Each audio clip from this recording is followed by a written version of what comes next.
তাদের ইউনিয়নে কমিটি গঠন হয়ে যাচ্ছে, আমি আপনি টের পাচ্ছি না।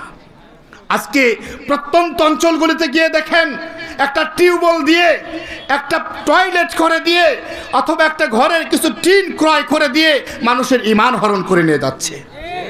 আচ্ছা, আপনারাই বলেন, কেউ যদি বলে লা ইলাহা ইল্লাল্লাহ মানি, মুহাম্মাদুর রাসূলুল্লাহ মানি না, সে কি মুসলমান থাকতে পারে? কেউ যদি বলে লা ইলাহা ইল্লাল্লাহ গোলাম মোহাম্মদ কাদিয়ানী নবিউল্লাহ, জোরে বলেন না নাউজুবিল্লাহ, মেনে নেওয়া যায়? জোরে আওয়াজ তুলে বলে মেনে নেওয়া যায়? আজকে সেটাই তো হচ্ছে। আমাদের এই ঈমানি দুর্বলতা, আমাদের এই হীনমন্যতা, চোখ কান খোলা না রাখবার কারণে সেই সুযোগে আজকে প্রাণের রসুল মুহাম্মদ রাসূলুল্লাহ সাল্লাল্লাহু আলাইহি ওয়াসাল্লামকে মাইনাস করে তারা ইসলামের প্রচার করে যাচ্ছে। আপনাদের বহু মাহফিলে অথবা আগামী দিনে নির্বাচন হবে না?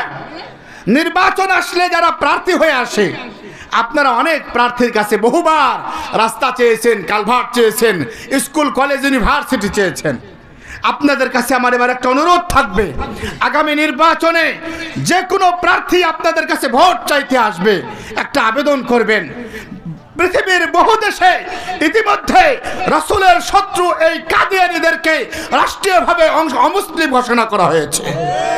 90 থেকে 95 মুসলমানের দেশে এখনো আমরা পারি নাই সংসদ থেকে আওয়াজ তুলতে। আগামী দিনে আমরা সংসদে পাঠাবো তাকে রাসূলের পক্ষে কথা যিনি বলতে পারেন, কাদিয়ানীদের বিরুদ্ধে স্লোগান যিনি দিতে পারেন, স্পষ্ট ভাষায় বলবেন, ভোট পাবেন, সংসদে যাবেন, সর্বপ্রথম যেদিন দাঁড়াবেন রাসূলের পক্ষে কাদিয়ানীদের বিরুদ্ধে কথা বলতে হবে। যিনি প্রতিশ্রুতি দিবে তাকে আমরা ভোট দিব।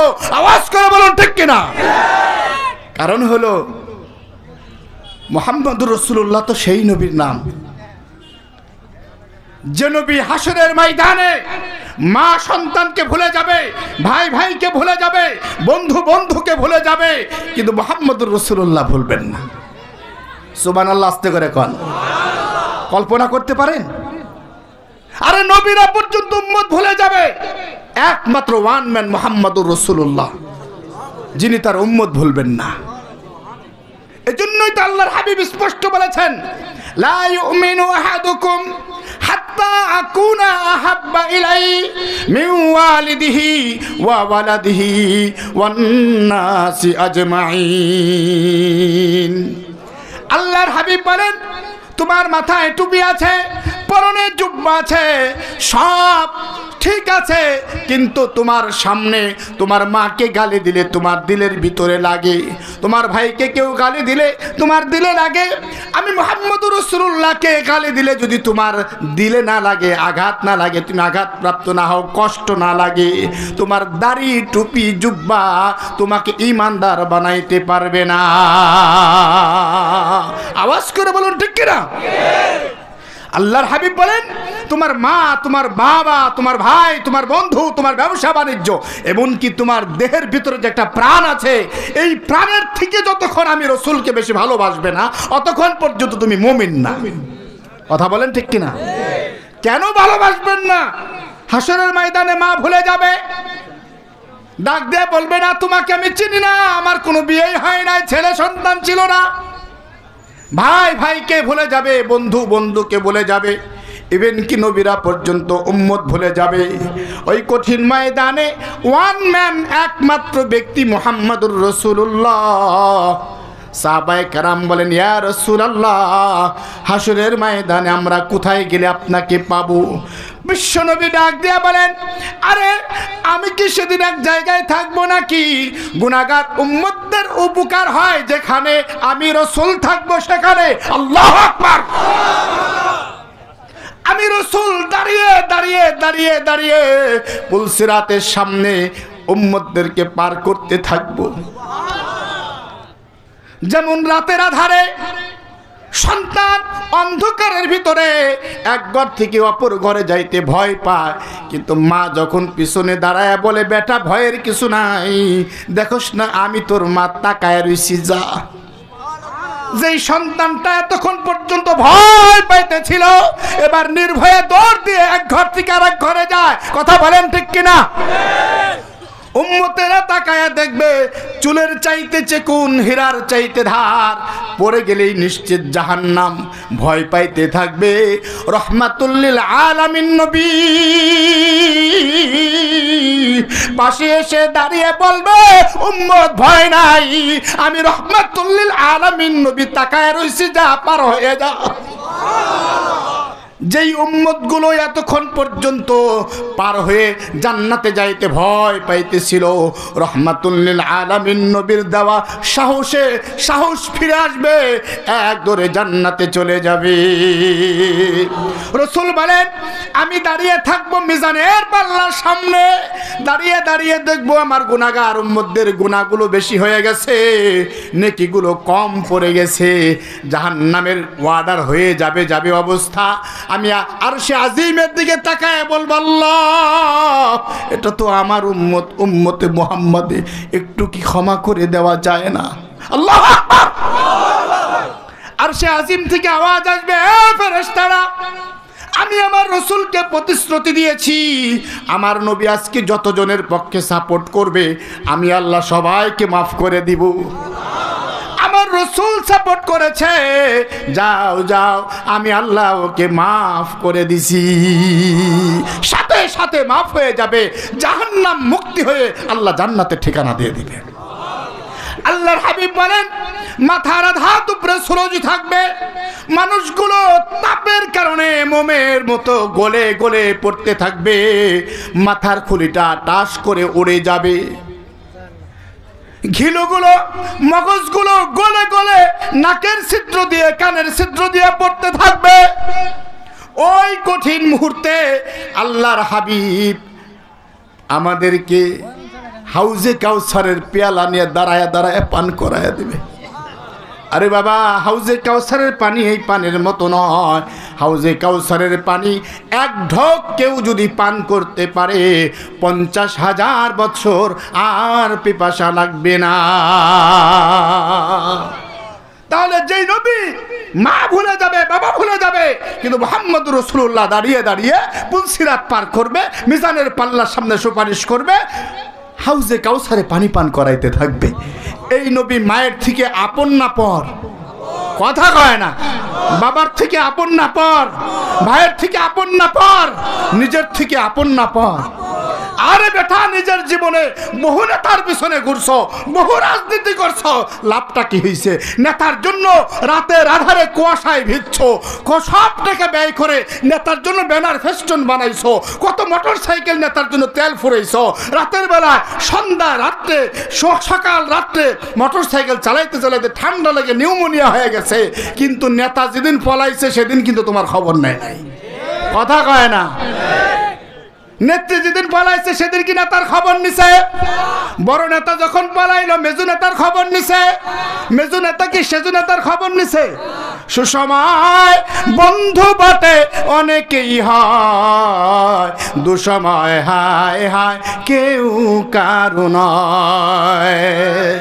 সুসময় বন্ধু বাটে অনেকেই হয়, দুসময় হায় হায় কেউ কারো নয়। কেবল ঈশ্বর বিশ্বপতি যিনি, সকলের সব সময় বন্ধু তিনি, সকলের সব সময় বন্ধু তিনি। আওয়াজ করে বলুন ঠিক কিনা ভাই? বুঝে শুনে হিসাব করতে হবে। নেতা যদি পৃথিবীতে থাকে একজন, তার নাম মুহাম্মাদুর। যে নবী আমাকে মৌতের সময় ভুলবে না, পালায়া যাবে না, কবরে ভুলবে না, হাসরে ভুলবে না, পুলসিরাতে ভুলবে না, মিজানে ভুলবে না, হাউজে কাউসারে ভুলবে না। আল্লাহু আকবার। সে নবীর জন্য জীবন দেওয়া লাগলে দিবেন তো? রক্ত দিতে হলে দিবেন তো? কেমনে দিবেন? নিজের গঠনের ভিতরে তো নবীর সুন্নাতটা উঠাইতে পারেন নাই। কথা কয় না। হুজুর এইটুক বাদ দিয়ে বলেন, আরে মলম তো দিতে হবে সেথায়, গা যেথায়। কথা বলেন ঠিক কিনা? দুঃখ লাগে, পরিতাপের সাথে বলতে হয়। মুহাম্মদ রাসূলুল্লাহর আদর্শ সর্বশ্রেষ্ঠ আদর্শ, এ বিষয়ে কারো কোনো সন্দেহ আছে? সন্দেহ করলে ঈমান থাকবে? আমি বলেছি না কোরআন বলেছে? এটা তো কোরআন বলছে সর্বশ্রেষ্ঠ আদর্শওয়ালা নবী। কথা বলেন ঠিক কিনা? তাহলে ও যুবক, তুমি সেই নবীর আখলাক আর আদর্শটা রেখে কেমনে তুমি যুবক মানুষ 20 বছর 25 বছর বয়স হাফ প্যান্ট পরে মোটর সাইকেল চালাও? হয়তো বা আপনাদের দেশে নাই, না আমাদের দেশে কথা বলি, আছে? মুসলমানের সন্তান হাফ প্যান্ট পরে মোটর সাইকেল চালায়, এটা কোন নবীর আদর্শ? কথা বলেন না কেন? আপনি কল্পনা করতে পারেন? নামাজ না পড়ার থেকেও বড় গুনাহ। বলবেন হুজুর কেমনে? বলে আমি যদি নামাজ না পড়ে আমার গুনাহ হবে, আপনার তো হবে না, কিন্তু আমি যদি হাফ প্যান্ট পরে মোটর সাইকেল চালাই আমার তো কবিরা গুনাহ হচ্ছে। যত মানুষ আমার দিকে ইচ্ছাকৃতভাবে তাকাবে প্রত্যেকের কবিরা গুনাহ হবে। যতবার তাকাবে ততবার হবে, প্রত্যেকবার তাকানিতে ৭,৫০০ বছর জাহান্নাম। আর যত মানুষ তাকাবে সবার মিলে যত গুনাহ হবে আমার একার তা হবে। এবার কল্পনা করেন, ও যুবক, বহু যুবক মোটরসাইকেল অ্যাক্সিডেন্টে মারা যাচ্ছে, যাচ্ছে কি যাচ্ছে না? তুমি যে হাফ প্যান্ট পরে মোটরসাইকেল চালাও আর মনে মনে ভাবো আমাকে স্মার্ট দেখাচ্ছে, আমাকে অস্ট্রেলিয়ানদের মতো দেখাচ্ছে, আমাকে আমেরিকানদের মতো দেখাচ্ছে, আমাকে ইউরোপিয়ানদের মতো দেখাচ্ছে, তুমি যে এই চিন্তা করতেছ একবার ভেবে দেখেছো এই অবস্থায় যদি তোমার মরণ হয়, হাসরের মাঠে যদি এই অবস্থায় ওঠো কেমন দেখাবে? কথা বলেন। এজন্য যুবক ভাইদেরকে পায়ে দুটি হাত রেখে বলতে চাই, খবরদার, মেসি নেইমারের আদর্শের ভেতরে কিছু নাই। কথা বলেন না কেন? শাহরুখ খানের আদর্শের ভেতরে কিছু নাই, নায়ক নায়িকাদের আদর্শের ভিতরে কিচ্ছু নাই, নষ্টামি ছাড়া আর কিছু নাই। কথা বলেন ঠিক কিনা? তুমি কিসের থালে পড়েছ? মুহাম্মদ রাসূলুল্লাহর আদর্শ থেকে আদর্শ আছে। তুমি যে মেসির মতো চুল কাটো, নেইমারের মতো চুল কাটো, আর তাদের জার্সি গায়ে দিয়ে ঘুরো, তাদের নাম্বার লাগায় মনে মনে চিন্তা করো আমি তার লোক, সত্যিকার অর্থেই যদি আল্লাহ হাসরের মাঠে তার লোক বানায়া দেয়, মান তাশাব্বাহা বিকওমিন ফাহুয়া মিনহুম, আল মারউ মাআ মান আহাব্বা, যদি সত্যিই তোমাকে খ্রিস্টানদের কাতারে দাঁড় করায়া দেয়, যদি সত্যিই আল্লাহ হাসরের মাঠে ইহুদিদের কাতারে দাঁড় করায় দেয়, সত্যিই যদি তোমাকে ভারতের নায়ক নায়িকাদের কাতারে দাঁড় করায় দেয়, জান্নাত না জাহান্নাম? জোরে বলেন, জান্নাত না জাহান্নাম? ভেবে চিন্তে সিদ্ধান্ত নিতে হবে। আওয়াজ করে বলুন ঠিক কিনা? এই জন্য সর্বপ্রথম যুবকদেরকে বলতে চাই, যুবকরা হুঁশ হারালে কাজ হবে না।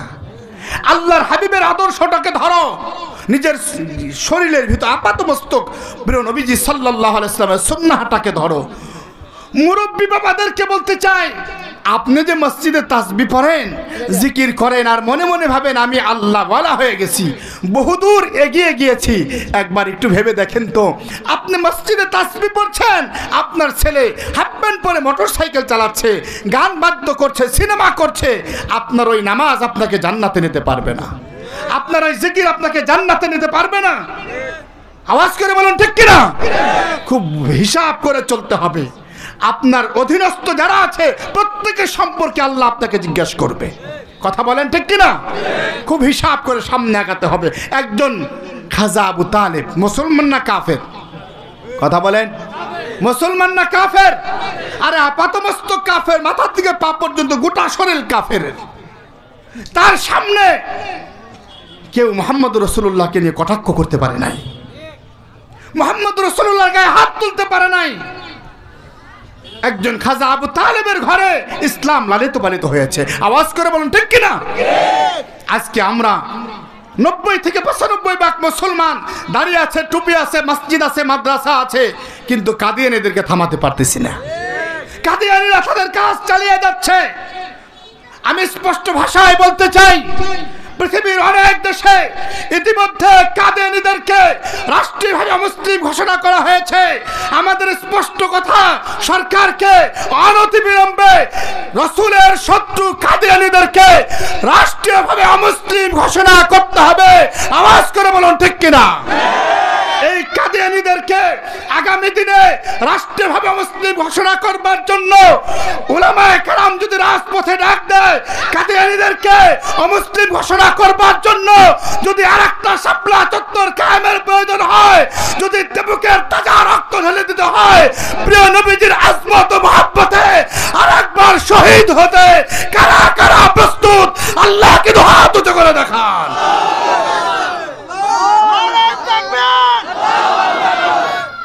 আল্লাহ কবুল করুক, সকলে বলুন আমিন। আরো জোরে আওয়াজ করে বলুন আমিন। আরে এটা সাহসের ব্যাপার, ভয় পাচ্ছেন আপনারা? আরে প্রত্যেকটা মানুষের একবার মরণ আছে না নাই? যেই লোকটা মরণের ভয়ে রসুলের পক্ষে কথা বলে না, কোরআনের পক্ষে কথা বলে না, হক কথাগুলো অকপটে বলে না, ওরও মৃত্যু আছে না নাই? যেই লোকটা আপনাদের মতো সদা সর্বদাই জীবন দিতে প্রস্তুত থাকে, তারও মৃত্যু আছে না নাই? কয়বার? জোরে বলেন। তার মানে যে মৃত্যুর ভয়ে কথা বলে না তাকেও একবার মরতে হবে, আর যিনি অকপটে সদা সর্বদা প্রিয় নবীজির জন্য জীবন দিতে প্রস্তুত থাকে, তারও মৃত্যু একবারই হবে। কথা বলেন ঠিক কিনা? তবে ব্যস্কম হলো এই হাসরের ময়দানে প্রিয় নবীজি যখন হাউজে কাউসার পান করাবে, আমি যখন পান করতে যাব, হাতটা ধরে যদি বলে, বেটা আজকে উম্মতে মুহাম্মদী দাবি করে হাউজে কাউসার পান করতে আসছো, কাদিয়ানীরা যখন আমার চাদর নিয়ে টানাটানি করেছিল, তোমার ভূমিকা কি ছিল? কথা বলেন। হতে পারে সেদিন আজকের এই ঠিক, আজকের এই নারায়ে তাকবীর, আজকের এই আওয়াজ সেদিন আমাদের জন্য জবাবের কারণ হবে। কথা বলেন ঠিক কিনা? দাঁড়িয়ে বলতে পারবো, ইয়া রাসূলুল্লাহ, মাদ্রাসার ওই মাহফিলে জীবন দিতে প্রস্তুত হয়েছিলাম কাদিয়ানীদের বিরুদ্ধে। বলতে পারা যাবে না ইনশাআল্লাহ? আল্লাহর হাবিব যদি পুলসিরাতের সামনে দাঁড়িয়ে বলে, আজকে তো তোমাকে আমি হাত ধরে পার করে দিব, কাদিয়ানীরা যখন আমার চাদর নিয়ে টানাটানি করেছিল, তোমার ভূমিকা কি ছিল? যখন মিজানের পাল্লার সামনে নেকি শার্ট পরে যাবে, আল্লাহর হাবিবের কাছে শাফাআত চাবেন, আল্লাহর হাবিব যদি বলে, কাদিয়ানীরা যেদিন আমার চাদর নিয়ে টানাটানি করেছিল, তোমার ভূমিকা কি ছিল? আজকের এই মাহফিল সেদিন সাক্ষ্য হয়ে যেতে পারে। আওয়াজ করে বলুন ঠিক কিনা? আল্লাহ কবুল করুক, আওয়াজ করে বলুন আমিন। আরে একজন খাজা আবু তালেব, আল্লাহর হাবিব বিশ্বনবী খাজা আবু তালেবের ঘরে লালিত পালিত। প্রিয় নবীজি খাজা আবু তালেবের ঘরে কান্না বিজড়িত কণ্ঠ। খাজা আবু তালেব বাড়িতে আসছেন, তাকায়া দেখে বিশ্বনবীর চোখে পানি। খাজা আবু তালেব ডাক দিয়ে বলে, মুহাম্মদ, তোমার চোখে পানি আমি সহ্য করতে পারি না। ভাতিজা কাঁদো কেন? তুমি কি জানো না আমার সন্তানদের থেকে আমি তোমাকে বেশি ভালোবাসি? প্রিয় নবীজি ডাক দিয়ে বলেন, চাচা, আমার আপন মানুষগুলো, কাছের মানুষগুলো জাহান্নামী হয়ে যাচ্ছে। যারা আমাকে এতদিন পর্যন্ত আদর করেছে, লালন করেছে, আজকে তারা কাফের হয়ে যাচ্ছে। আর এই হক কথাগুলো, সত্য কথাগুলো যখন আমি তাদের মাঝে তুলে ধরি, তারা নাকি আমার হাত ভেঙে দিবে, তারা হুমকি দেয় আমাকে মক্কা থেকে বের করে দিবে। চাচা, আমার আপন মানুষগুলো, কাছের মানুষগুলো যদি এ ধরনের কথা বলে, বলেন তো দেখি আমার কেমন লাগতে পারে।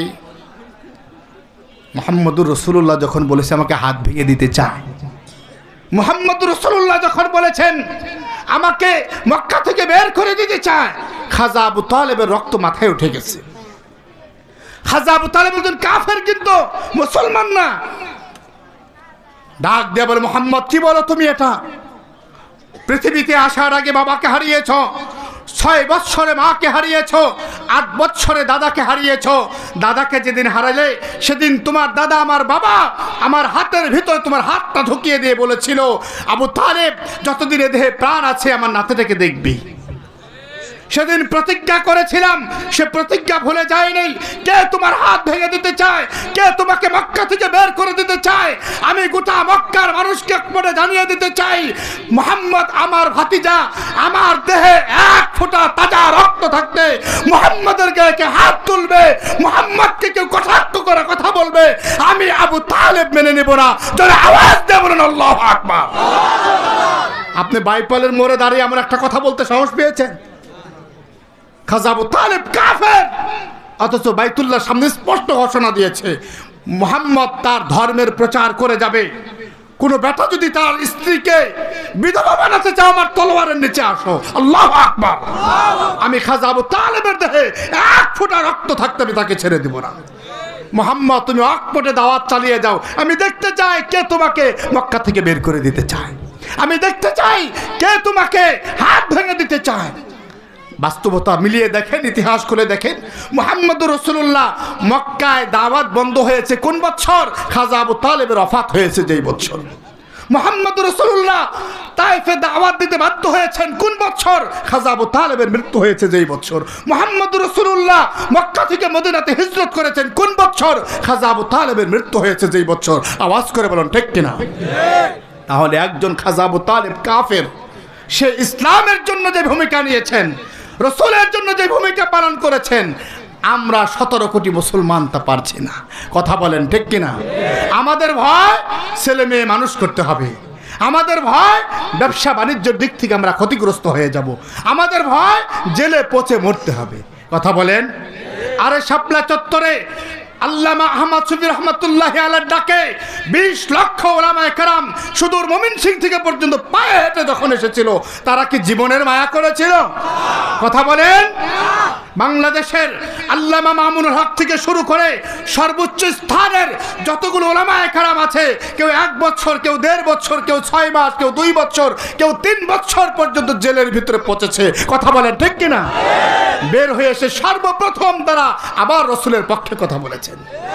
আওয়াজ করে বলুন ঠিক কিনা?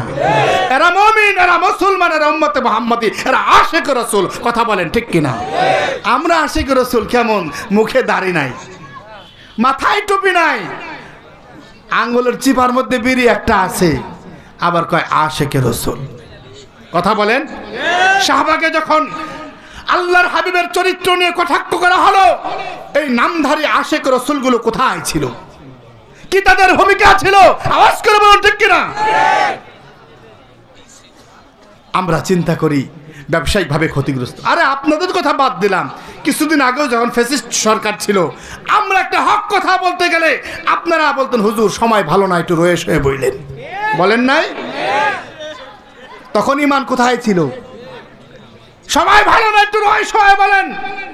এই প্যান্ডেল থেকে, স্টেজ থেকে আমাদের উঠিয়ে দেওয়া হয়েছে। আওয়াজ করে বলুন ঠিক কিনা? আরে এই সমস্যা আজকাল পরশু না, 1500 বছর আগেও ছিল। ছিল কি ছিল না? আরে এখন যে ঘোলাটে পরিবেশ, আবু লাহাব, উতবা, সাইবার সময়ের থেকে কম ছিল না। তাই বলে কি আবু বকর পিছিয়ে গেছে? ওমর, ওসমান, আলী পিছিয়ে গেছে? আমরা চিন্তা করি হ্যাঁ, আমি যদি আবু বকর হতে পারতাম, কত নেকি আবু বকরের, কত সম্মান, উম্মতের সেরা মানুষ। কিন্তু এমনি এমনি হন নাই। কথা বলেন। আবু বকরের তার জন্য শ্রম ঘাম ব্যয় করা লাগছে না লাগে নাই? আবু বকর ইবনে কুহাফা আল্লাহর হাবিবের সবথেকে কাছের বন্ধু ছিলেন, গোটা মক্কাতুল মুকাররমার মধ্যে সেরা ধনী ছিলেন। তদানীন্তন সময়ে 17টি জুয়েলারি দোকান ছিল আবু বকরের। শিক্ষার দিক থেকে সেরা, ধনাত্মতার দিক থেকে সেরা, জ্ঞানীদের মধ্যে অন্যতম। মক্কাতুল মুকাররমা যারা যজন লিডার ছিলেন তাদের একজন। কিন্তু যেদিন পড়েছেন লা ইলাহা ইল্লাল্লাহ, সেদিন থেকে ব্যবসার চিন্তাবাদ, মান সম্মানের চিন্তাবাদ, দ্বন্দ্বলতের চিন্তাবাদ, সব চিন্তা মাথার থেকে আউট করে আল্লাহর হাবিবের পাশে দাঁড়িয়ে দাঁড়িয়ে ছাতার মতো ছায়া দিয়েছে। আওয়াজ করে বলুন ঠিক কিনা? বিশ্ব নবীজি কাবাগরের সামনে দাঁড়িয়ে দাঁড়িয়ে কোরআনুল কারীমের তেলাওয়াত করেছেন, কালিমার দাওয়াত দিয়েছেন। আর আবু বকর পাশে দাঁড়িয়ে দাঁড়িয়ে বিশ্ব নবীকে ছাতার মতো ছায়া দিয়েছে। আবু জাহাল, উতবা, সাইবা দেখলো মুহাম্মদ যদি আকপটে এইভাবে দাওয়াত চালিয়ে যায়, আর আবু বকরের মতো নেতৃত্ব স্থানীয় ব্যক্তি যদি পাশে দাঁড়িয়ে দাঁড়িয়ে শেল্টার দেয়, তাইলে দিন দিন পৃথিবীময় মুহাম্মদের দল বল বড় হইতে থাকবে। আমরা এক সময় সংখ্যালঘু হয়ে যাব না, আর আগাতে দেওয়া যায় না। আবু বকর রাদিয়াল্লাহু তাআলা আনহুর পাশে দাঁড়িয়ে উতবা, সাইবা ডাক দেয়া বলে, দোস্ত তুমি না হয় ধর্মটা চেঞ্জ করেছো, তাতে কি হয়েছে? বাকি সব তো তোমার উন্নত, ব্যবসা উন্নত, চাকরি উন্নত, ধন দৌলত বেশি, শিক্ষা দীক্ষা বেশি, নেতৃত্ব স্থানীয় একজন ব্যক্তি তুমি, তোমার সব ঠিক থাকবে, তুমি তোমার ধর্মও পালন করতে পারবে। শুধু একটা কথা বলি, তুমি মুহাম্মদের পাশে দাঁড়ায় দাঁড়ায় শেল্টার দিলে আমরা তো মুহাম্মদকে কিছু বলতে পারি না। আপনারা কি বলেন, এটা অনুরোধ না হুমকি? কথা বুঝে বলেন, অনুরোধ না হুমকি? আরে আবু বকর ইবনে কুহাফা খুব ভালো করেই জানতেন এটা অনুরোধ না, এটা হুমকি। যদিও আজকে নরম সরে আমার কাছে ওরা এসেছে, এরপরেও যদি আমি মুহাম্মদের পাশে দাঁড়াই, তাকে শেল্টার দিতে থাকি, তাহলে সেই দিন বেশি দূরে নয় যারা আমাকে অপমানিত করবে, লাঞ্ছিত বঞ্চিত করবে। এই চিন্তা চেতনা আবু বকর ইবনে কুহাফার ছিল, তাই বলে কি সে সরে গেছে?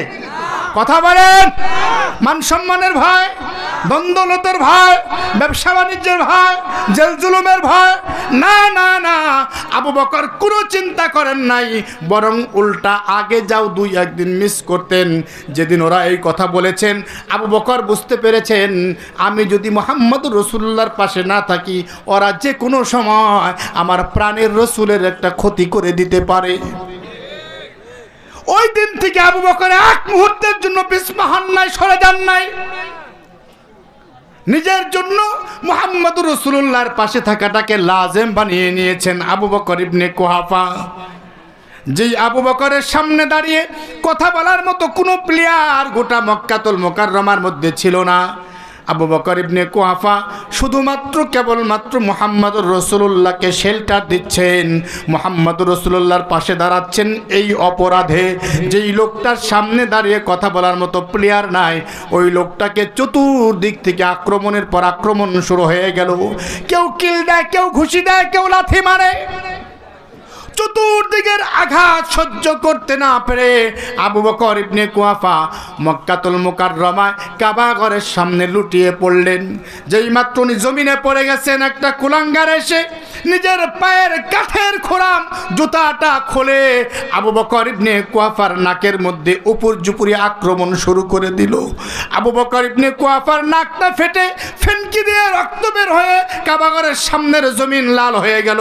আবু বকরের মুখের মধ্যে আঘাতের পর আঘাত, শরীরের মধ্যে এত বেশি আঘাত করলো, গোটা শরীর থেকে এত বেশি রক্ত আবু বকরের ঝরেছে। আবু বকর জ্ঞান হারিয়ে ফেলেছেন। কেউ বলে আবু বকর জীবিত, কেউ বলে না আবু বকর মারা গেছে। শত্রুপক্ষ আবু বকরকে মৃত ভেবে ছেড়ে যখন চলে গেল, আবু বকরের গোত্রের লোকেরা এক দৌড়ে আবু বকরের মাকে গিয়ে ডাক দিয়ে বলতেছেন, উম্মে আবু বকর, জানোনি খবর? তোমার ছেলে জীবিত না মৃত বোঝা যাচ্ছে না কাবা ঘরের সামনে। সবাই সহ্য করতে পারে মায়ের মন, কথা বলেন ঠিক কিনা? এক দৌড়ে কাবা ঘরের সামনে আসছে। সেদিন আবু বকর ইবনে কুহাফাকে এত বেশি আক্রমণ করা হয়েছে, যেই মা 10 মাস 10 দিন পেটে ধারণ করেছেন, কলস কলস রক্ত জমিনে ঢেলে দিয়ে আবু বকরকে দুনিয়া দেখিয়েছেন, যেই মা 2 বছরে লক্ষ লক্ষ বার চুম্বন করেছেন, যেই মা হাজার হাজার প্রস্রাব পায়খানার খেতা দৌত করেছেন, ওই মা পর্যন্ত সন্তান আবু বকরকে দেখে চিনতে পারে নাই। আল্লাহু আকবার বলেন। আবু বকর ইবনে কুহাফার মা গোত্রের লোকদেরকে ডাক দিয়ে বলে, এই তোমরা কে কোথায় আছো? এই যে আমার গায়ের চাদরটা বিছিয়ে দিলাম, আমার আবু বকরকে চাদরের ভিতরে শায়িত করো, চাদরের চতুর্দিকে ধরে আমার আবু বকরকে বাড়ি পর্যন্ত পৌঁছায়া দাও। তার মানে আবু বকর ইবনে কুহাফার অবস্থা এত বেগতিক ছিল, ওনাকে ধরে নেবার মতো কোনো পরিবেশ ছিল না। আবু বকর ইবনে কুহাফার গোত্রের লোকেরা আবু বকর ইবনে কুহাফাকে চাদরের ভিতরে শায়িত করলেন, চাদরের চতুর্দিকে ধরে আবু বকর ইবনে কুহাফাকে বাড়ি পর্যন্ত পৌঁছিয়ে দেওয়া হলো। লম্বা সময় পার হয়ে যাচ্ছে, আবু বকর চোখ মিলে তাকায় না, আবু বকরের জ্ঞান ফিরে না। ধৈর্যচ্যুত হয়ে গোত্রের লোকেরা ধীরে ধীরে কমতে শুরু করলো। সবাই চলে গেলেও একজন যেতে পারেন না, তিনি কে? আবু বকর ইবনে কুহাফার মা লম্বা সময় সন্তানের শিওরে বসে আছেন। কখন আবু বকরের জ্ঞান ফিরবে, কখন আবু বকর চোখ মিলে তাকাবে। লম্বা সময় পার হয়ে যাবার পর আবু বকর ইবনে কুহাফা চোখ মিলে তাকালেন। তাকায়েই দেখে মায়ের সামনে আবু বকরও কান্দে, মা জননীও কান্দে। তবে মায়ের কান্নার ভাষা এক, আবু বকরের কান্নার ভাষা ভিন্ন। আওয়াজ করে বলুন ঠিক কিনা? মা কান্দে সন্তানের জন্য, আর আবু বকর কান্দে নবীর জন্য। আল্লাহু আকবার। আবু বকর ইবনে কুহাফার মা ডাক দিয়ে বলে, বাবা আবু বকর, শরীর থেকে অনেক ব্লাড গিয়েছে বাবা, তুমি কথা বলতে পারছো না, দুর্বল হয়ে গেছো, আমি মা তোমার জন্য নরম খাবারের ব্যবস্থা করেছি, সামান্য একটু গ্রহণ করো, শক্তি ফিরে আসবে, কথা বলতে পারবে। আবু বকর খাবারের দিকে মন নাই, মায়ের কাছে কি যেন বলতে চাচ্ছে। মা জননী কানটা গিয়ে দিয়ে বলতেছেন, বাবা কি বলতে চাও? ক্ষীণ আওয়াজে হলো, আমাকে একটু বলো তোমার কি প্রয়োজন। আবু বকর ক্ষীণ আওয়াজে মাকে ডাক দিয়ে বলতেছেন, মা আমাকে ওরা কাবাগরের সামনে এইভাবে মারলো। আসলে তো মা ওদের টার্গেট আমি না, কথা বলেন ঠিক কিনা? ওদের টার্গেট আমার প্রেমাস্পদ মুহাম্মদুর রাসূলুল্লাহ। আমার কারণে নবীকে কিছু বলতে পারে না, তাই ওরা আমাকে আঘাত করেছে। আও মা আমি জানতে চাচ্ছি তুমি কি জানো, তুমি কি বলতে পারবে এই মুহূর্তে আমার প্রাণের নবী কোথায় আছেন, কেমন আছেন? আল্লাহু আকবার বলেন। আবু বকর ইবনে কুয়াফার মা তখনও পর্যন্ত ইসলামের ছাতা তলে আসেন নাই। আবু বকরের জবানে এই কথাগুলো শ্রবণ করে তেলে বেগুনে জ্বলে উঠলেন। ডাক দিয়ে বলে, কোলাঙ্গার ছেলে, তুমি ছিলে গোটা মক্কার মধ্যে সেরা ধনী, সেরা ব্যবসায়ী, সম্মানী ব্যক্তি, নেতৃত্ব স্থানীয় ব্যক্তি।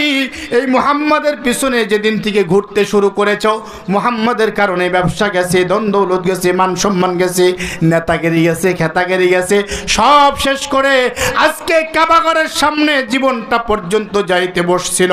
যেই মুহাম্মাদের কারণে সব হারায়া জীবন পর্যন্ত হারাইতে বসছিলা, জ্ঞান ফেরার পর আবার সেই মুহাম্মাদের নাম তুমি জবানে উচ্চারণ করো, তোমার কি লজ্জা করে না? আবু বকর ইবনে কুয়াফা দরদর করে চোখ দিয়ে পানি ছেড়ে দিয়েছেন। ডাক দিয়ে বলেন, মা ও মা, মুহাম্মদুর রাসূলুল্লাহকে তুমি চিনতে পারো নাই? চিনলে মা তুমি এই কথা বলতা না। আল্লাহু আকবার।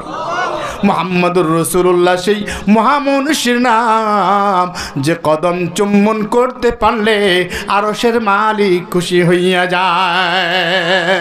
ও মা, তুমি দেখেছো তোমার আবু বকর ধন দৌলত হারিয়ে, ব্যবসা বাণিজ্য হারিয়ে, নেতাগিরি খেতাগিরি সব হারিয়ে তোমার সন্তান আবু বকর কাবাগরের সামনে আজকে জীবনটা পর্যন্ত হারাইতে বসছিল।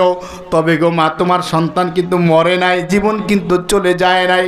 খোদার কসম করে বলি, তোমার আবু বকর যদি আজকে কাবাগরের সামনে শহীদ হয়ে যেত, আর আসমানের মালিক আল্লাহ যদি জিজ্ঞেস করতেন, আবু বকর আমার রসুলের জন্য জীবন দিয়ে এসেছ, বলো না তুমি বিনিময়ে আমি আল্লাহর কাছে কি চাও? আমি আল্লাহকে ডাক দিয়ে বলতাম, আল্লাহ একটা জীবন দিয়েছো, রসুলের জন্য দিয়ে এসেছি, আমি আবু বকর চাই তুমি আমাকে এমন 100টা আবু বকর নামক জীবন দাও, আমি 100 বার তোমার রসুলের জন্য শহীদ হতে চাই। আল্লাহু আকবার বলেন। 100 বার যদি দুনিয়াতে পাঠাও আল্লাহ, আমি 100 বার শহীদ হব। আল্লাহু আকবার। কেমন প্রেম, কেমন মায়া, কেমন আজমত, কেমন মোহাব্বত আল্লাহর হাবিবের জন্য ছিল। আওয়াজ করে বলুন ঠিক কিনা ভাই? কল্পনা করতে পারেন? 6 মাস পূর্বে আবু বকরকে একবার রসুল বলেছেন, আবু বকর সম্ভবত হিজরত করা লাগবে, আল্লাহর নির্দেশ আসলে হিজরতে যাব, তবে রেডি থাকেন, আপনি আমার হিজরতের সাথী হইবেন। কতদিন আগে বলছে? 6 মাস আগে বলেছেন। 6 মাস পর হঠাৎ করে একদিন গভীর রাত্রিতে আল্লাহর হাবিব আবু বকর ইবনে কুয়াফার দরজায় লক করেছেন, টোকা দিয়েছেন, ডাক দিয়েছেন। একটা ডাক, আবু বকর দরজা খুলেন। বলতে দেরি, আবু বকরের দরজাটা খুলতে দেরি হয় নাই। আল্লাহর হাবিব 2 চোখ থেকে দরদর করে পানি ছেড়ে দিয়েছেন। ডাক দিয়ে বলেন, আবু বকর এত রাত্রে একটা ডাক দিলাম আর আপনি দরজা খুলে দিলেন, ও আবু বকর আপনি কি ঘুমান না? আল্লাহু আকবার। আবু বকর ইবনে কুয়াফা কান্না বিজড়িত কণ্ঠে ডাক দিয়ে বলেন, ইয়া রাসূলুল্লাহ, ইয়া হাবিবাল্লাহ, নবী গো, আমি আবু বকরের ভাগ্যটা কত ভালো। গোটা মক্কাতুল মুকাররমার মধ্যে কত সাহাবী আপনার ছিল, কাউকে আপনি হিজরতের সাথী বানান নাই, আমি আবু বকরকে আপনি হিজরতের সাথী ঘোষণা করেছেন। খোদার কসম করে বলি, ইয়া রাসূলুল্লাহ, যেদিন নবী আপনি বলেছেন আবু বকর আপনি আমার হিজরতের সাথী হবেন, ওই দিন থেকে বাড়িতে এসেই আমি আবু বকর সফরের যত সামান ছিল সব সামানগুলো আমি একাত্র করে ফেলেছি। দরজার পাশে রেখেছি। ওই দিন থেকে আজ পর্যন্ত আমি আবু বকর এক রাতের জন্য বিছানায় পিঠ লাগায়া ঘুমাই নাই। আমি দরজার সঙ্গে হেলান দিয়ে বসে থাকি, আমার প্রাণের রাসূল কখন যেন এসে যায়। প্রতিটা রাত আমার কাছে হিজরতের রাত মনে হয়। আল্লাহু আকবার বলেন। অপেক্ষায় থাকি কখন যেন আমার প্রাণের রাসূল এসে আমাকে ডাক দিবে। আমি যদি ঘুমায়া যাই, আমি যদি গভীর ঘুমে নিমজ্জিত থাকি, আমার রাসূল এসে যদি একটার অধিক ডাক দেয়, বেয়াদবি হবে। আল্লাহর কাছে আমি কি জবাব দেব? ইয়া রাসূলুল্লাহ, এই ভয়ে আমি আবু বকর একটা রাত্রিও বিছানায় পিঠ লাগায়া ঘুমায় নাই, এখানে হেলান দিয়ে ঘুমিয়ে থাকি। আল্লাহর হাবিবও কান্দে, আবু বকরও কান্দে। আল্লাহু আকবার। আবু বকর ডাক দে বলে, ইয়া রাসূলুল্লাহ, আমার মেয়ে আসমা প্রতি রাত্রে আপনার জন্য নাস্তা বানায়। আজকে 6 মাস যাবত প্রতি রাত্রে আপনার জন্য নাস্তা রেডি হচ্ছে। ইয়া রাসূলুল্লাহ, নাস্তাটা একটু গ্রহণ করেন। আল্লাহর হাবিব রাস্তা গ্রহণ করলেন, দুইজনে মিলে রওনা হলেন গারে সৌরের মধ্যে। আপনারা খুব ভালো করে জানেন। আল্লাহু আকবার। ক্লান্ত পরিশ্রান্ত নবী যখন গারে সৌরের মধ্যে প্রবেশ করেছেন, আল্লাহর হাবিবকে একটু শান্তি দেবার জন্য মায়া করে মোহাব্বত করে আবু বকর তার উরুর উপরে শোয়ায় দিছেন। পরিশ্রান্ত নবী, ক্লান্ত নবী শুয়ে আছেন ঘুমন্ত অবস্থায়। আবু বকরের মনের ভিতরে চিন্তা, 1000 বছরের পুরাতন গর্তগুলো, না জানি কোন গর্ত থেকে একটা সাপ না বের হয়ে আসে। আমি আবু বকরের সামনে আল্লাহর হাবিবকে কেউ যদি কোনো একটা সাপ যদি আঘাত করে, দংশন করে, আল্লাহর কাছে কি জবাব দেব? আবু বকর তার কাপড় ছিঁড়ে ছিঁড়ে ছিঁড়ে ছিঁড়ে গর্তগুলো একটা একটা একটা একটা বন্ধ করে দিচ্ছেন। সবগুলো গর্ত বন্ধ হয়ে গেল। একটা গর্ত থাকা অবস্থায় আবু বকরের কাপড় শেষ, কি করবে? কেমনে এখন এটা বন্ধ করা যায়? আবু বকর নিজের জীবনের মায়া ত্যাগ করে নিজের পা মুবারক গর্তের ভিতরে ঢুকায়া বুঝাইয়া দিলেন, সাপ দংশন যদি করতে হয় আমি আবু বকরকে কর, কামড় যদি দিতে হয় আমি আবু বকরকে দে। আমি আবু বকর, 1000 আবু বকর যদি দুনিয়ার থেকে সাপের কামড়ে বিদায় হয়ে যায়, ইসলামের কোনো ক্ষতি হবে না। তবে আমার রাসূলকে আমার সামনে দংশন করবে, এটা আবু বকর মেনে নিতে পারে না। আল্লাহু আকবার বলেন। এর নাম আশিক রাসূল। কথা বলেন ঠিক কিনা? এর নাম আশিক রাসূল। জীবন দিতে প্রস্তুত থেকেছেন। এনি টাইম, যে কোনো সময় জীবন দেওয়াকে ভাগ্য মনে করেছেন ইসলামের জন্য, কোরআনের জন্য, আল্লাহর হাবিবের জন্য। আর আমরা তো মুসলমান হয়ে বসে আছি, মুখে দাঁড়িয়ে নাই, কয় আশিকে রাসূল। এক ওয়াক্ত নামাজ পড়ে না, আশিকে রাসূল। বিড়ির গন্ধে কাছে যাওয়া যায় না, আশিকে রাসূল। আছে না নাই? কথা কয় না, আছে না নাই?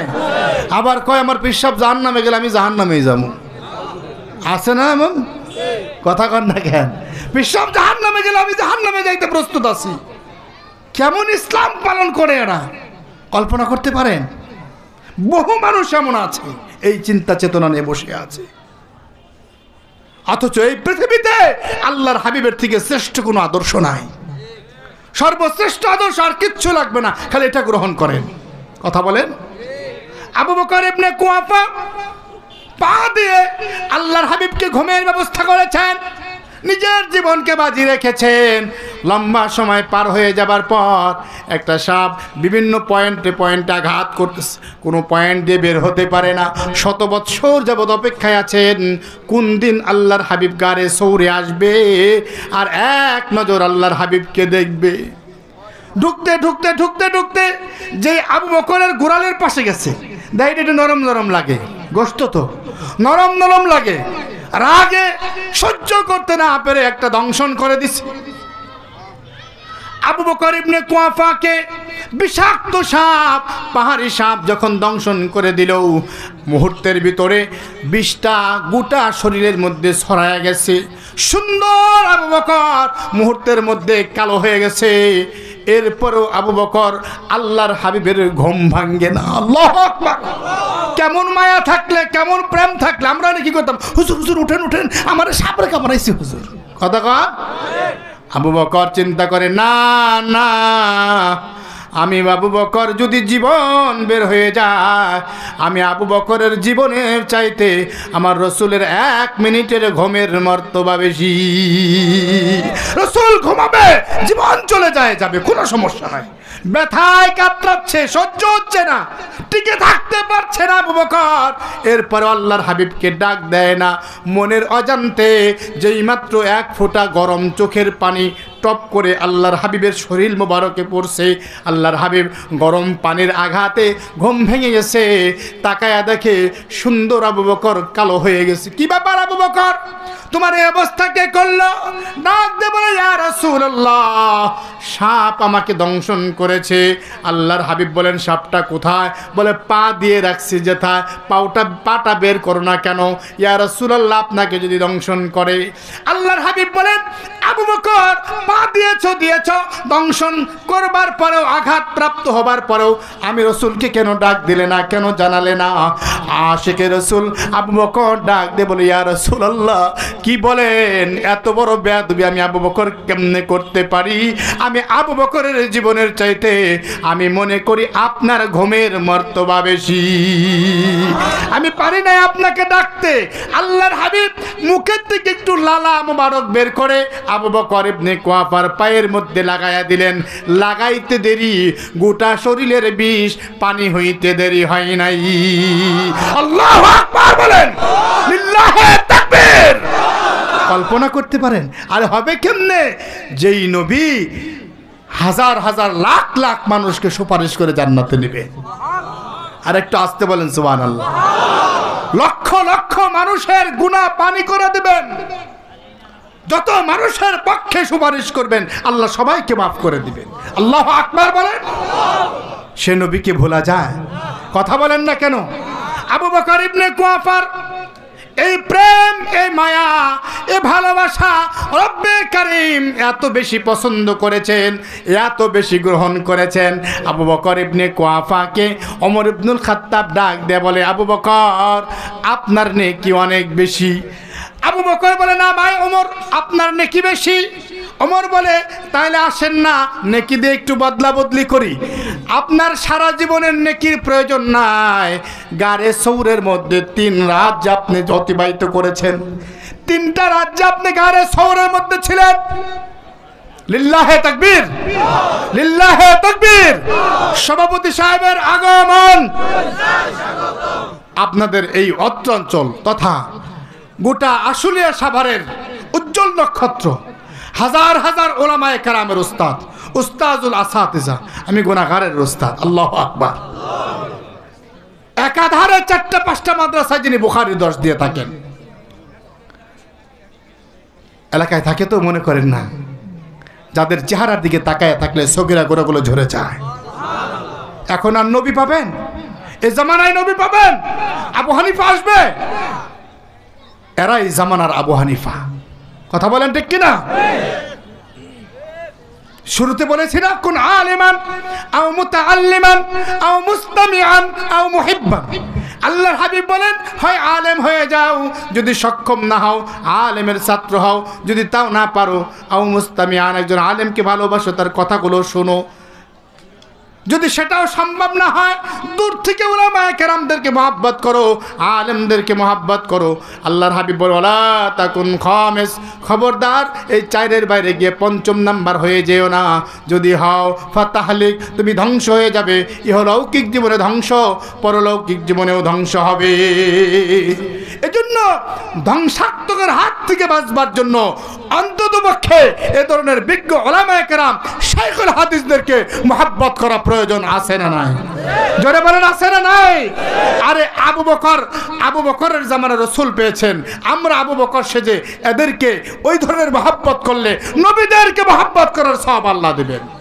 নবীগণের সাথে হাত মিলানোর মহব্বত সওয়াব আল্লাহ আমাদের আমল নামায় দিবেন। আওয়াজ করে বলুন ঠিক কিনা?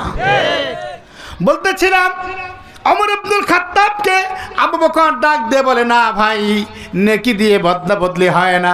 কারণ কি জানেননি? ওমরও জানে, আবু বকরও জানে, ওমর ইবনুল খাত্তাবও জানেন, আবু বকরও জানেন।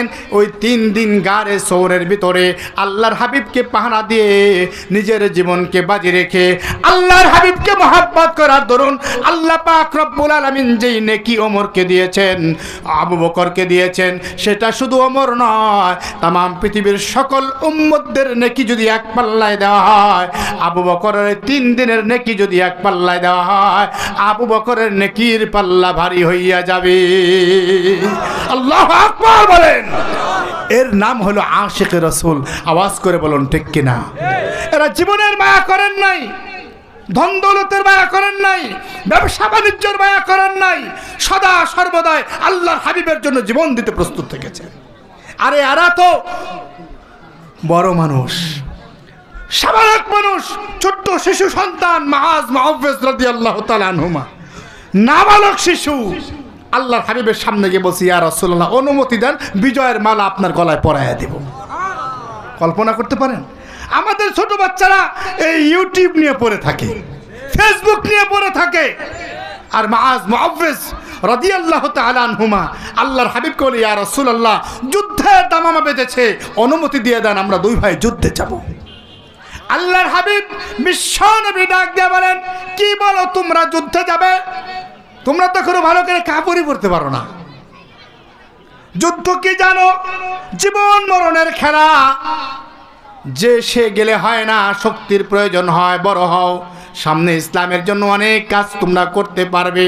2 ভাই পাহাড়ে গিয়ে একটা পাথর এনে আল্লাহর হাবিবের সামনে পাথরটা দাঁড় করিয়ে দিয়ে পাথরের উপরে 2 ভাই দাঁড়িয়ে বলতেছে, ইয়া রাসূলুল্লাহ, ইয়া হাবিবাল্লাহ, তাকায়া দেখেন না, আমরা 2 ভাই বড় হয়ে গেছি, অনুমতি দেন, আবু জাহেলকে কতল করে আপনার গলায় বিজয়ের মালা পরাবো।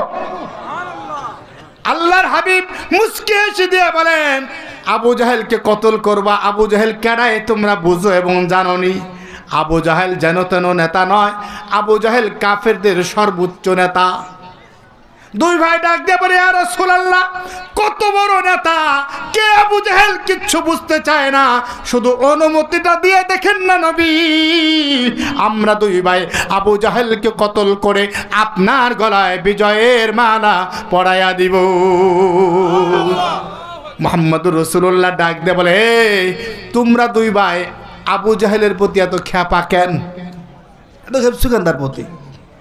বলে, ইয়া রাসূলুল্লাহ, ছোট্টবেলায় মা যখন দুধ পান করাতেন, আমাদেরকে গল্প শোনাতেন, এই আবু জাহেল নাকি নবী আপনাকে অনেক কষ্ট দিয়েছে। আপনি নবী যখন বাইতুল্লাহ নামাজরত ছিলেন, আপনি নবী যখন সিজদারত থেকেছেন, ওই সময় আবু জাহেল নাকি উটের লারি ভুড়িগুলো আপনার পিঠের উপরে উঠায়া দিত। ওগো নবীজি, আপনি নবী নাকি ঘন্টার পর ঘন্টা ওভাবে পড়ে থাকতেন, আপনার জীবন বের হয়ে যেতে চেত। ওগো নবীজি, অনুমতি দেন, যে আবু জাহেল আপনাকে এত কষ্ট দিয়েছে, যার কারণে আপনি নবী এত কষ্ট পেয়েছেন, অনুমতি দেন, ওর কল্লাটা নামায় ফেলবো। আল্লাহু আকবার। বলেন তো বাবা, আবু জাহেলের প্রতি এই ক্ষিপ্রতা, মুহাম্মদুর রাসূলুল্লাহর প্রতি আজমত কে এনে দিয়েছেন? জোরে বলেন কে? মা। মা মা ছোট্টবেলায় মা গল্প শোনাইছে, আবু জাহেলের প্রতি ক্ষিপ্রতা আসছে। আমরা তো আমাদের সন্তানদেরকে গল্প শুনে ঠাকুর মায়ের ঝুলির গল্প, ইউটিউবের গল্প, মিথ্যা কাহিনী এবং ভারতের সিরিয়ালের কাহিনী শোনায় শোনায় সন্তানদেরকে ভাত খাওয়াই। কেন রে ভাই? আপনি আপনার সন্তানকে উহুদের গল্প শোনান, বদরের গল্প শোনান, খন্দকের গল্প শোনান, হুনাইনের গল্প শোনান, আলীর কাহিনী শোনান, খাব্বাব খুবাইবের গল্প শোনান, বেলালের কাহিনী শোনান, মুসা নবীর কথা শোনান, ইউসুফ নবীর ঘটনা শোনান, এদের প্রতি মহব্বত বাড়বে। কথা বলেন ঠিক কিনা? যেমনটি মুআজ মুআওয়াজের হয়েছে, আল্লাহর হাবিব তাদের জবাবে আর পিছন তাকাইতে পারেন নাই, খুশি হয়েছেন, উপযুক্ত নয়, এরপরেও তলোয়ার হাতে তুলে দিয়েছেন। ফায়দা হয়েছে না হয় নাই? জোরে বলেন, ফায়দা হয়েছে না হয় নাই? ছোট্ট দুই ভাই বদরের প্রান্তে গিয়েছে।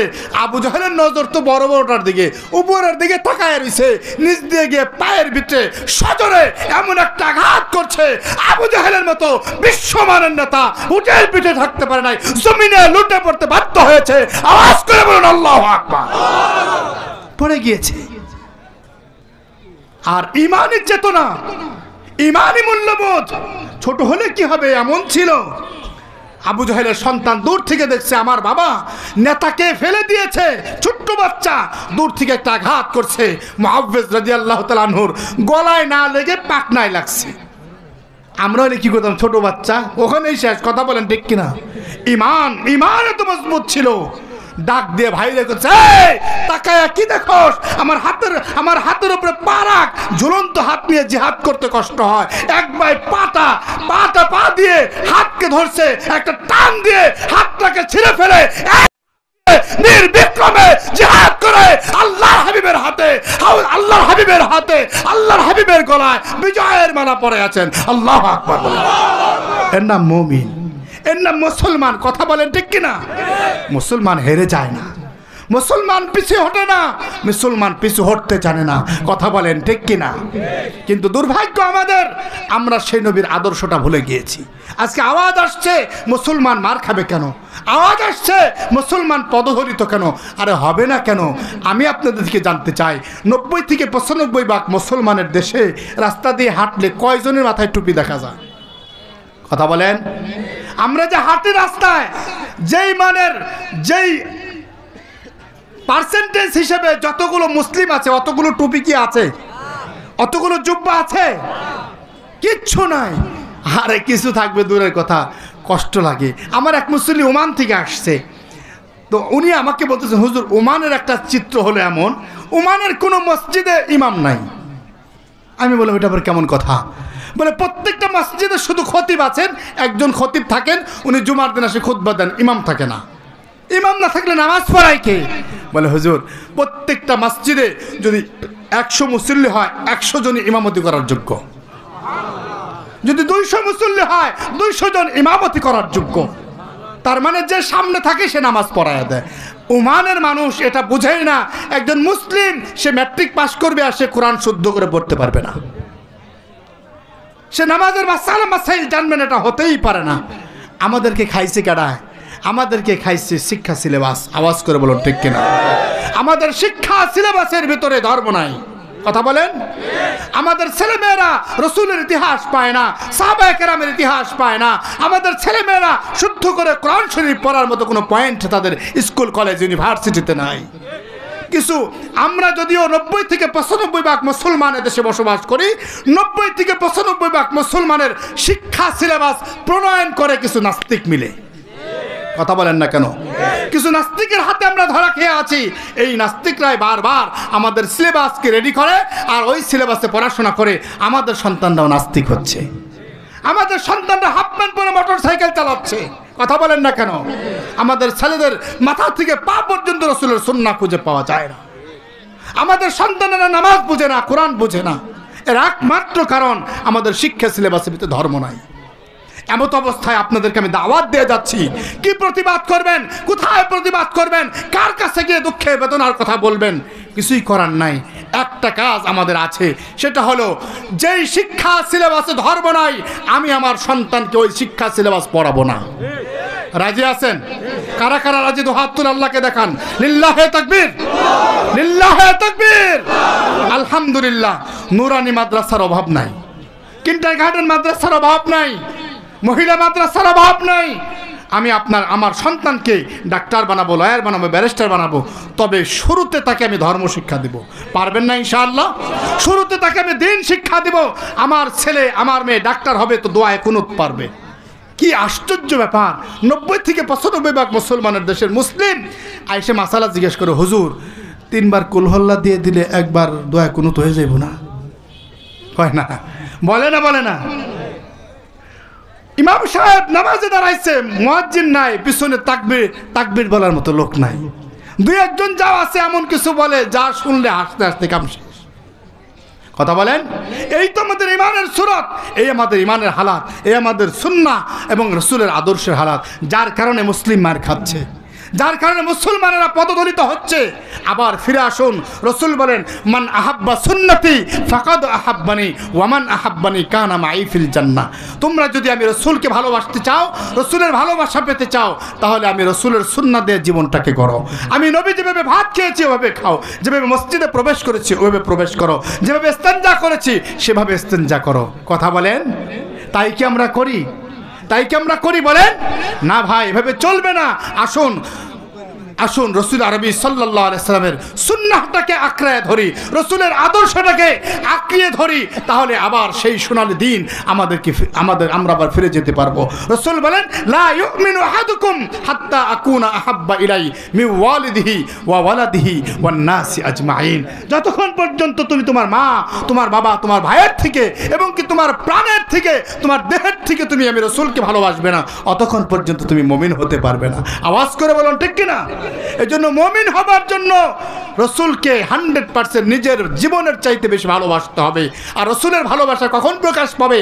যখন আমি আমার মাথা থেকে পা পর্যন্ত গোটা জীবনটাকে রসুলের সুন্নাহ মোতাবেক সাজিয়ে নিব। আওয়াজ করে বলুন ঠিক কিনা? কারণ আল্লাহ পাক রব্বুল আলামিন কোরআনুল কারীমের মধ্যে বলেন কুল ইন কুনতুম তুহিব্বুনাল্লাহ ফাত্তাবিউনি ইউহিব্বুকুমুল্লাহ। ওগো নবীজি, আপনি জানিয়ে দেন, রসুল জানিয়ে দিয়েছেন, তোমরা যদি আল্লাহর ভালোবাসা পেতে চাও তাহলে আমি রসুলকে আমি রসুলের পদাঙ্ক অনুসরণ করো। রসুলের পদাঙ্ক অনুসরণ করলে আল্লাহর ভালোবাসা পাওয়া যাবে। আল্লাহর ভালোবাসা পাওয়া গেলে তার কোনো চিন্তা আছে? জোরে বলেন, তার কোনো ভয় আছে? তার কোনো ভয় নাই, তার কোনো চিন্তা নাই। আরে আমরা হীনমন্যত কেন? আমরা তো মানুষ, আশরাফুল মাখলুক। কথা বলেন ঠিক কিনা? আমরা আশরাফুল মাখলুক। আল্লাহ কোরআনুল কারীমের মধ্যে স্পষ্ট করে বলেছেন ওয়াত্তিন ওয়াজ্জাইতুন ওয়া তুরি সিনিন ওয়া হাযাল বালাদিল আমিন। লাকাদ, মানুষেরা তুমি চাঁদের থেকে সুন্দর, তুমি সূর্যের থেকে সুন্দর, সব থেকে আহসান করে, সব থেকে সুন্দর করে আমি আল্লাহ তোমাদেরকে বানিয়েছি। আমাদেরকে আল্লাহ সব থেকে ভালোবাসেন। কথা বলেন ঠিক কিনা? হায়াতুন নবী এখনো আমাদের জন্য মদিনায় শুয়ে শুয়ে কাঁদেন। আল্লাহু আকবার। হাসরের ময়দানে মা ভুলে যাবে, ভাই ভুলে যাবে, বন্ধু ভুলে যাবে, আল্লাহর হাবিব সেজদায় পড়ে আমাদের জন্য কাঁদবেন। ওই নবীকে খুশি করা কোনো ব্যাপার না। কথা বলেন ঠিক কিনা? একটা খেজুর গাছ, একটা খেজুর গাছ যা কথা বলতে পারে না, একটা খেজুর গাছ আশরাফ তো দূরের কথা, যার কোনো অস্তিত্বই ছিল না, একটা মরা খেজুর গাছের সঙ্গে হেলান দিয়ে আল্লাহর হাবিব খুতবা দিতেন। এই খেজুর গাছ আল্লাহর হাবিবের জন্য কেঁদে আল্লাহর হাবিবের সঙ্গে জান্নাতি হয়েছে। আল্লাহর হাবিব বিশ্বনবী সাল্লাল্লাহু আলাইহি ওয়াসাল্লাম মরা খেজুর গাছের সঙ্গে হেলান দিয়ে খুতবা দিতেন। একজন সাহাবী এসে ডাক দিয়ে বলে, ইয়া রাসূলুল্লাহ, আপনি নবী, বিশ্ব নবী, একটা